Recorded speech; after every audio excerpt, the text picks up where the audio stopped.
Good day, ma'am. I am Shailene Naing from BE Ed 1. This is my video documentary entitled Ilustrado. The major characters in the movie that I watched entitled Ilustrado is Leonor Rivera. Leonor, a childhood sweetheart, a lover of correspondent of Jose Rizal. Teodora Valdez. She was known as a mother of Philippine national hero, being disciplinarian and working mother.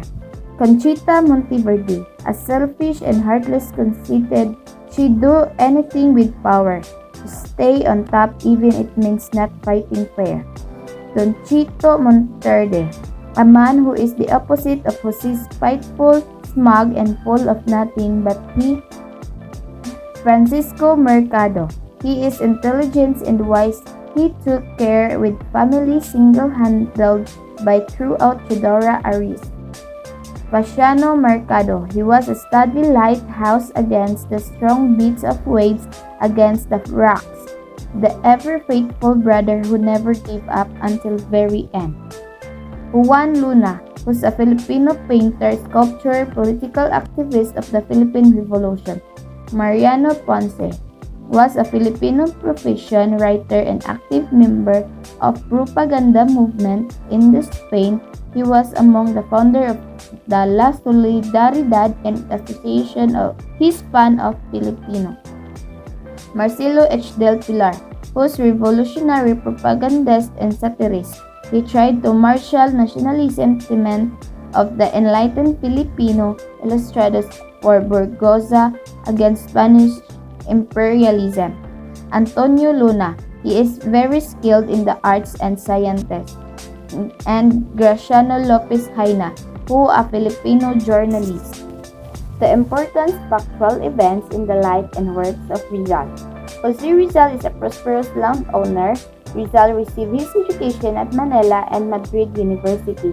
He quickly committed himself to improving Spain's standing in his homeland as a brilliant medical student. He never advocated for the Philippines' independence.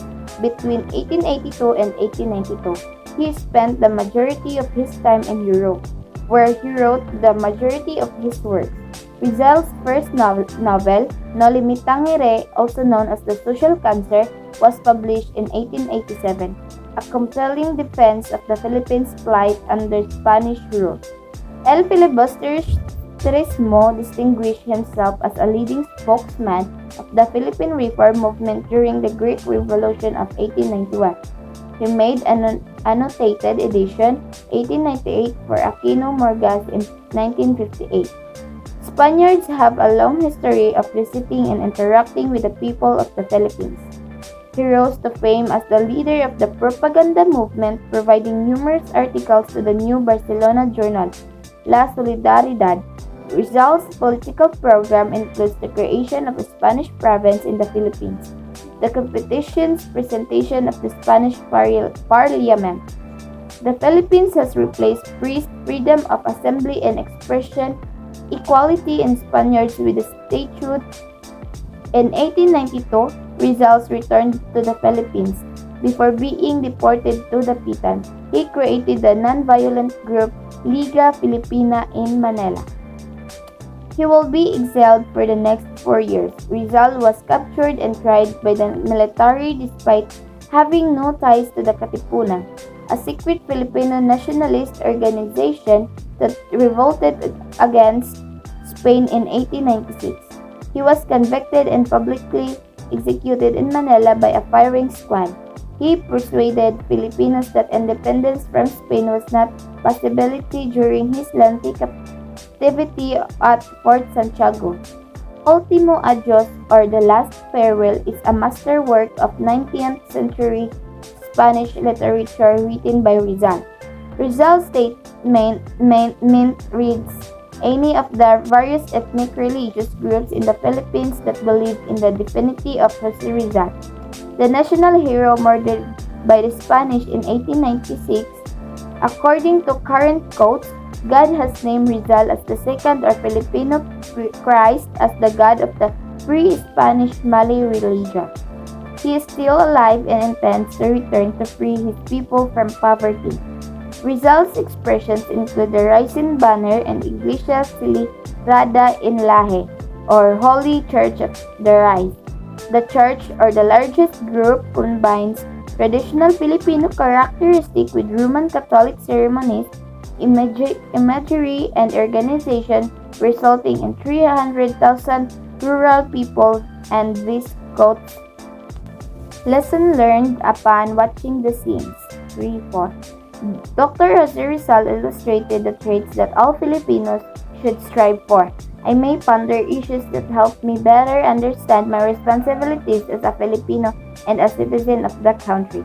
Dr. Jose Rizal was a good man who died in the service of his country. It was due to his lifelong faith in God and patriotism. The dedication of Dr. Jose Rizal to his studies is what most inspires me. Without self-discipline, none of his accomplishments would have been possible. He demonstrated the value of self-discipline in learning and academic success. After watching the film, I came to the following conclusions. To begin with, affection for one's family is affection for one's homeland. It is critical to remember that our family is society's most fundamental social unit. Patriotism necessitates adherence to the rule of law. Finally, Rizal stresses the importance of youth participation in the growth of the country. Jose Rizal's life is truly inspiring for young people. Dr. Jose Rizal's entire life is testament to patriotism, and it has the potential to significantly improve the country's current position if widely adopted. And that's all. Thank you.